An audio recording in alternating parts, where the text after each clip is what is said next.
Hey everybody, Braden here. Welcome back to another video. Today we're going to be covering my third year in chess review.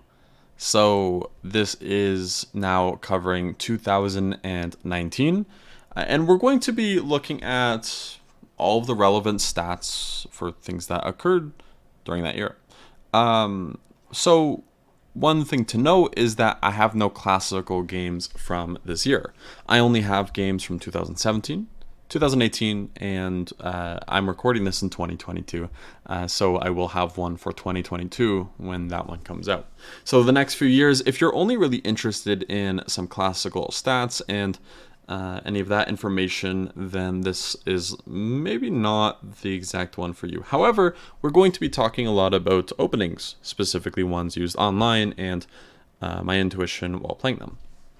So I played close to 1,000 games this year, not as much as I normally do, but just wanted to bring that up. So I started the year off at 1751 rating, ended at 1903. My peak was 1915, so I ended near my peak, and my average for the year was actually 1775, which is interesting because you'd think it would be like halfway through. So I think like near the end, I had a huge jump, which is notable to mention there.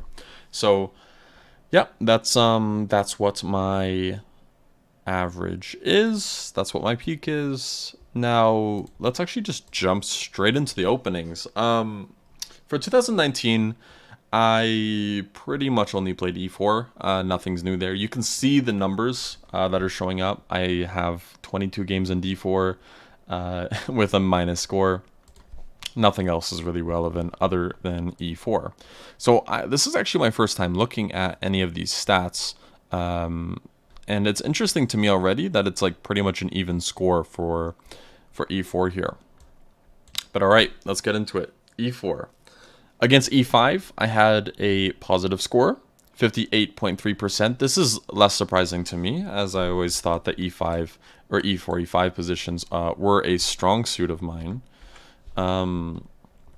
Next up is c5, the Sicilian, which I have a negative score in now, which is not really surprising because Sicilians can be very difficult to deal with, especially some that I'm sure we'll see soon enough. Scandinavian, I have a positive score against. Interesting. French, negative score, not surprising. Caro-Kann, negative score, which is actually kind of a little surprising because I started playing the Caro-Kann quite a bit the year before this. So the fact that I was actually struggling with it without even realizing it is really fascinating. Now we see d6 as well, like perk and all those things, 45% negative score, but I'm less worried about those things. Those are much less common. But let's start breaking it down. So e4, e5, knight f3, of course, is all I'd play. And I'd pretty much only see knight c6. We saw a little bit of the Petrov, but not enough to make it notable. Yeah, I mainly just played against knight c6, and I'm pretty sure I only played the Ruy Lopez, yeah. And that's still what I play. I just prefer the Ruy. Now, seeing here knight f6, I'm really interested to see what type of positions I play. So I always played knight takes e5 at the time, which is what I remember playing. d6, knight f3, knight takes e4 here, and d4. I played knight c3 once, which is actually a huge line, but mainly d4 with just like even scores with. Actually, against d5, not that great, which is like 1 win, 3 losses, I think. But okay, that's fascinating. That's really interesting because I think maybe at the time I didn't really take the Petrov too seriously. Because I was not really as familiar with the opening. I was more familiar with knight c6 or even d6 here. And d6, as we can see, I mainly met it with d4, which I think I learned finally the year before, that d4 is like a very good response against d6 here. So if they took even score, some interesting stats here that even bishop g4, which is just a very bad line for black, I scored a negative score in that, which I think is like I won 1, lost 2, and then drew 1 as well, which not good, not good. Because the line that should go takes on f3, queen takes, pawn takes, and bishop c4. I would just follow the Morphy game here, and somehow I still wouldn't really play that great, which is kind of surprising. Yeah, you see knight f6 or queen d7 and queen b3 every time because I knew the Morphy game, and something like b6 and knight c3. Yeah, and this was one of the games that I played. I ended up losing that one, but that is something to note. Against knight c6, I am curious what variations pop up here. So knight f6, the Berlin defense, I have a crazy good score against. Only 13 games, so maybe it doesn't really matter though. But I'd always let them go into the ending if they wanted to. Yeah, perfect win rate in the ending. The only time I struggled was against d6 here, which is... honestly, that's fair. I think d6, like, you know, trying to keep some pieces on and everything. Like, the games can go either way. Again, not enough there. But knight c6, bishop b5. Another thing I'm interested in is, like, the Morphys. There's things like bishop c5, which we could look at, but I don't think it's as relevant theoretically at this point, like when I was playing. So, yeah, a6, bishop a4. And whenever they went into these open lines, or not the open lines, the closed Rui, that's actually where I started to struggle a bit more. b5, let's say, or bishop e7. Looks like my opponents just got the better of me most of the time here. Rook e1, b5, bishop b3. And yeah, after castles, yeah, I kind of thought my results would be better here, which is interesting. I always played h3, which is a good move.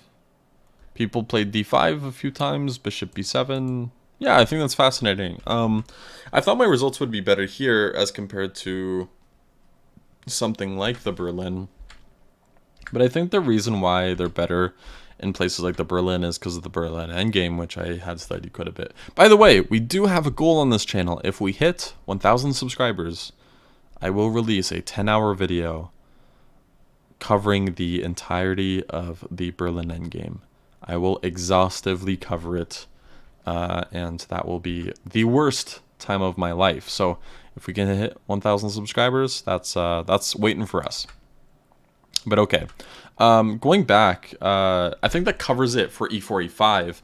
What I'm most interested in is, first off, how did I respond to other things? We're going to get to Sicilian maybe actually last, because I want to see how I cover c6 and e6. d5 I know I just took, like Scandinavian, there's not really much interesting stuff here. I played knight c3 or knight f3, probably played knight f3. Still, yeah, I played knight f3 quite a bit with pretty bad results because it's not really the right move. I don't know why I was playing it so much.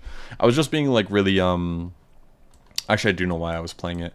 The whole idea was I was trying to be a bit persnickety and try to get c4 with knight c3 behind it. Because as you know, in a lot of openings, you want to push your c-pawn before you put your knight on c3 here. So I think I was just trying to be a bit overly ambitious like that, even though I could have just gained a free tempo with knight c3, which is what I should have done. So yeah, that's why I'm not really interested too much in the Scandinavian. But the Caro-Kann, I'm pretty sure what I played is the knight c3 line practically every time, and that is 100% true. I saw knight f6 and lost every game because I really wasn't sure what to do. Bishop to f5 I saw the most. Knight to f6, did I take? I took a few times, and I played knight g3 once. Taking is like one of the best lines. E takes, knight f3 isn't something I'm actually aware of. One of the more common moves here is the move c3. This is a very good move because then you want to go like bishop d3, queen c2, knight e2, for example. This is like a huge line here. Let me show you. Bishop d6, bishop d3, castles, queen c2, rook e8 check, knight e2, and h5. This is a huge line, and I've actually played it in a few classical games, and you can find them on the channel. They're already covered and uploaded. I think there's going to be 2 of them by the time this is uploaded. I could be wrong. It might just be 1 of them, but within this week or next week, another one will actually be covered. So yeah, that's interesting that I'm not doing well there, but that's not really surprising because I didn't really study it. Bishop to f5 here, knight to g3, bishop g6. I played h4 and knight f3 here, but kind of like for the most part led to the same lines of h4. I really like this this variation here with this bishop d3 takes, queen takes, and e6. But funnily enough, I don't really have good results in it, despite playing into it whenever I felt like it. And one of the lines here goes knight f6, long castles, bishop d6 or queen c7, but let's just say bishop d6, knight e4, takes, knight f6, and queen e2, I believe. This is an example of one of the lines. And yeah, it goes to, normally it goes to an ending if you have queen d5, because then you have to play like, you know, c4 or something, and then queen e4 happens, and then a trade occurs. But no, I played this against 2 different people. Both were much higher rated than me. That could be a factor as to why I lost both of those positions, but I'm not really too interested in reading too much into that. Just not as good as results as I was hoping. Moving back here, that's the Caro-Kann. Now let's see the French here. So e6, d4, d5, and I only played the exchange and I had bad results with it. So that's kind of funny that I didn't even have positive results here. So knight f3, knight f6 was mainly played. Yeah, again, just bad results. Bishop d3. I kind of go for the same structure every time. I was just looking for an even game because I really hated playing against the French structures. But now that it's 2022, I finally found a weapon. This might actually be the same thing. I was expecting exchange French here, but I wasn't sure if I'd see exchange French. Oh, no, sorry. No, I'm expecting exchange French also for 2020 and 2021. I don't know how much there will be in 2022, though. That is still yet to be determined. I don't play it anymore, but it might be interesting to see if that pops up here and there. But okay. Yeah, exchange French. And now it's finally time for the Sicilians, the beefy ones.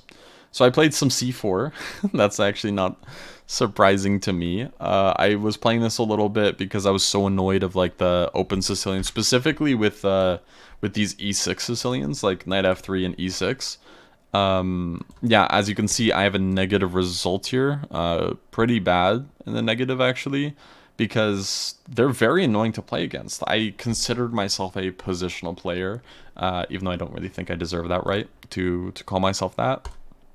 But that's something I play a lot against.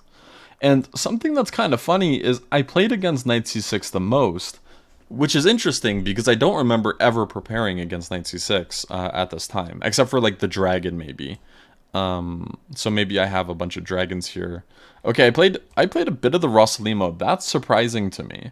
I didn't even think I knew the Rossolimo or like what it was at that time. I probably didn't. And I went for d4. Yeah, I went for c4, d4, and bishop b5. About evenly across the board. I had best results with c4, which is kind of funny. Because it's just like such a weird looking move. And then next best was like d4 and bishop b5. Not such great results here. Yeah. There's some interesting things that can happen here. e6, what did I do? I never took. What about g6? Did I ever take? I never even saw g6, actually. Huh. That's fascinating. So yeah, the Rossolimo is part of my repertoire now, which is why I'm so shocked to see it. Anyways, so against the e6 Sicilians here, I would play c4 and d4. c4 had better results than d4, even though c4 is not really a good attempt for anything. But d4, c takes, knight takes is kind of like the big one here. And yeah, either 50% or negative. So this was a big problem in my repertoire at the time. And d6 was also not really that good for me either in these positions. Knight takes, knight f6, knight c3. I would see a lot of knight orfs. And when we got into knight orfs, it appeared like I was doing okay after bishop g5, which is good. That actually makes me a little happy to see, because that was like a huge part of my repertoire for a while there.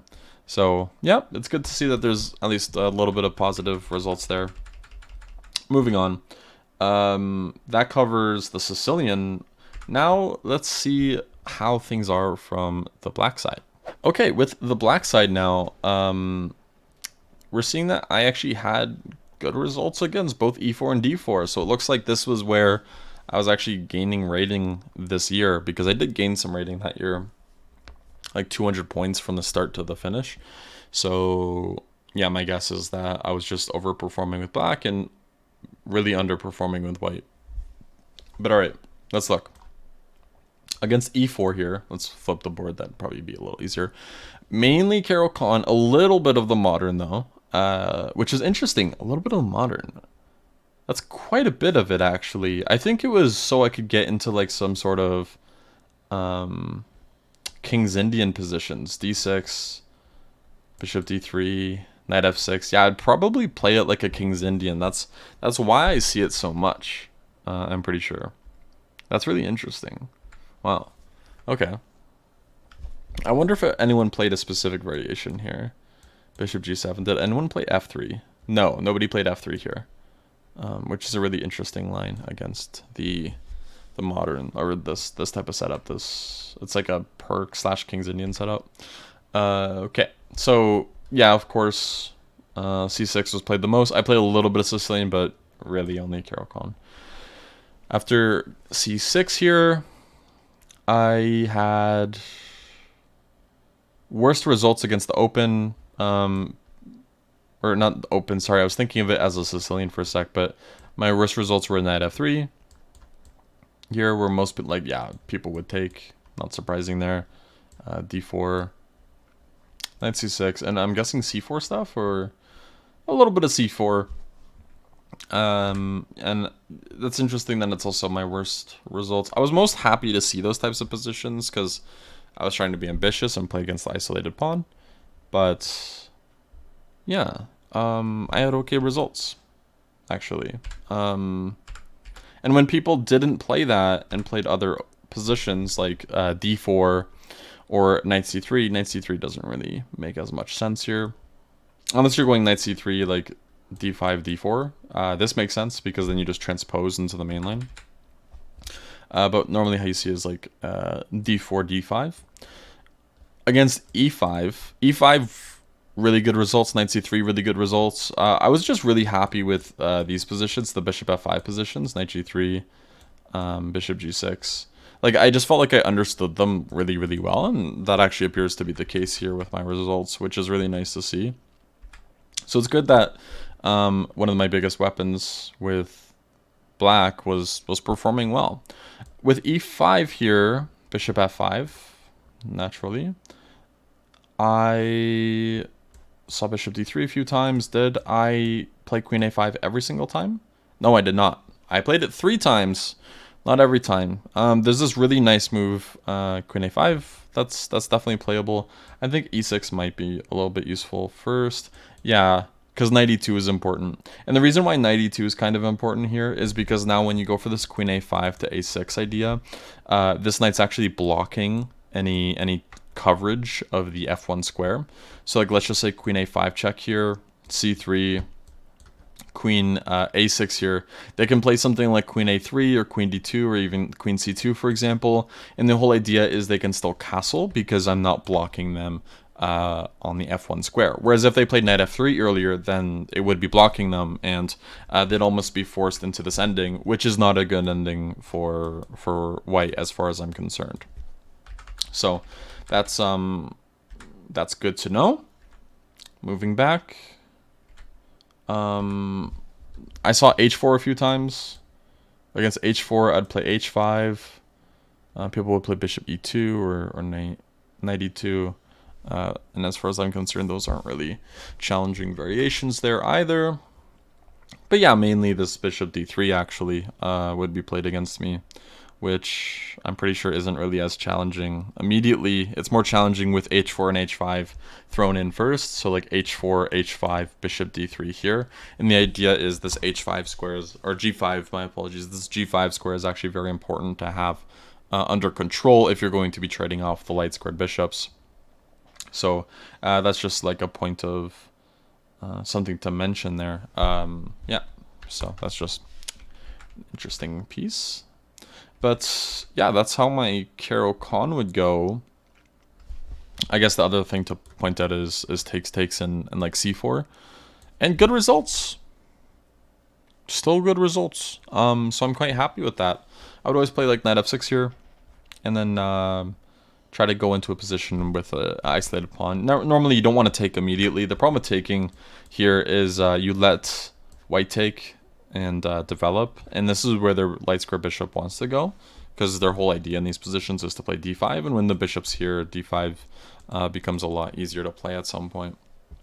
And you do it with tempo. You take and develop their piece at the same time. We have nothing developed, they have two pieces developed, whereas if we develop something else here, like knight f6, then it's equal development, 2 and 2. So just something to point out. So that's Caro-Kann here. And finally, it's time to look at my King's Indian, which I, of course, definitely played here. Yeah, I played a little bit of g6, mostly knight to f6. G6, good results. Knight f6, not too shabby either. But here we actually see maybe not so true. After c4, g6, knight c3, we finally see me struggling in the main lines. Maybe not struggling is the right word. 50% score isn't that bad with black.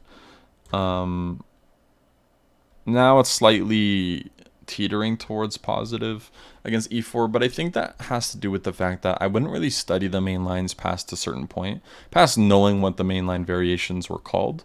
So for example, d6, if we saw knight f3, castles, I'll just show like one variation here, e5, castles, knight c6, d5, knight e7, and b4, for example. At this point, this is like all I would know at this point of like playing.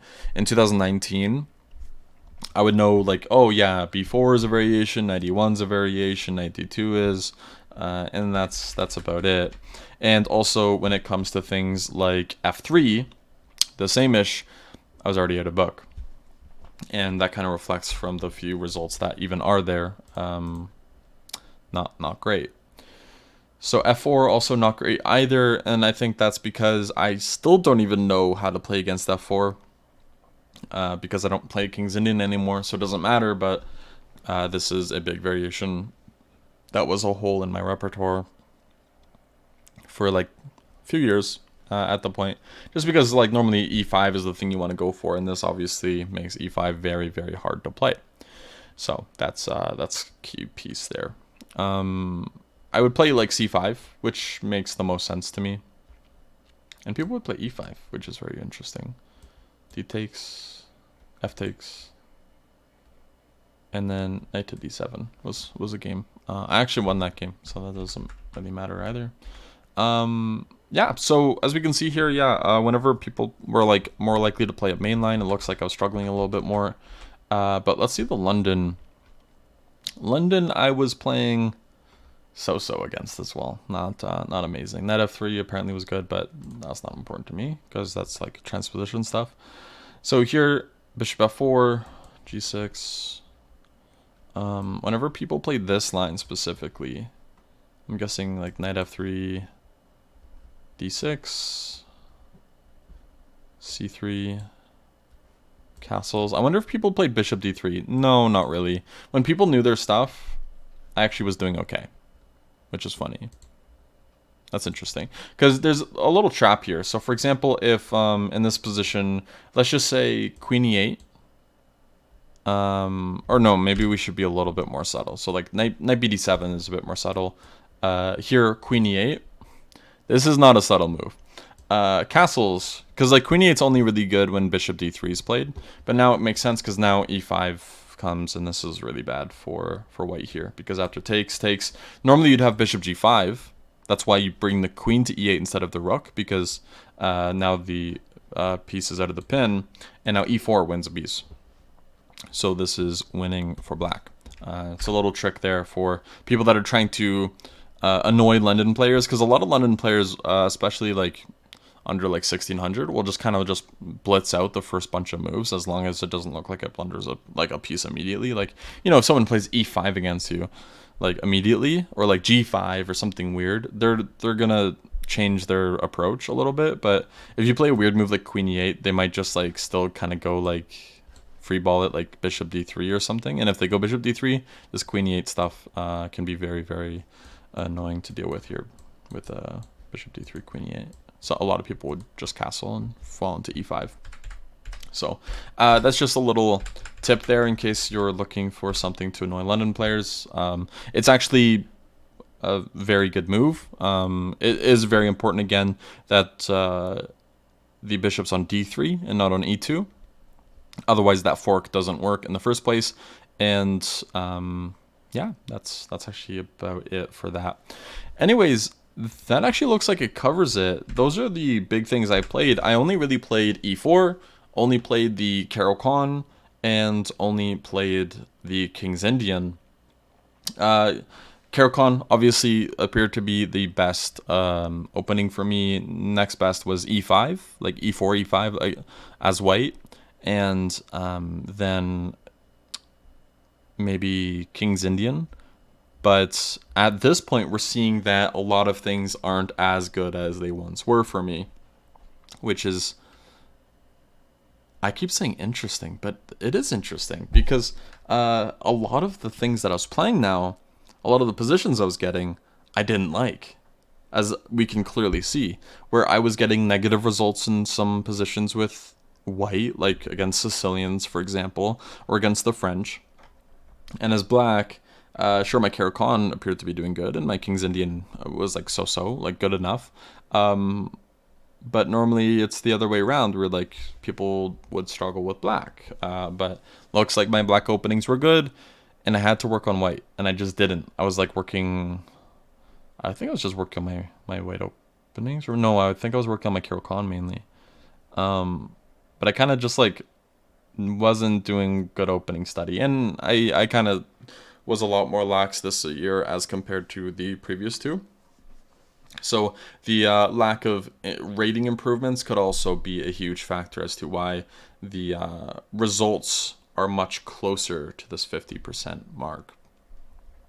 Anyways, that's going to cover it. Again, just kind of like a random stat rundown video, just looking at things and reflecting and trying to see how I was approaching things, and some things that I might have missed, or some things that or some tendencies I had, I guess. But that's going to do it for the 2019 recap. I guess I'll see you guys in 2020. Have a good one. Bye-bye.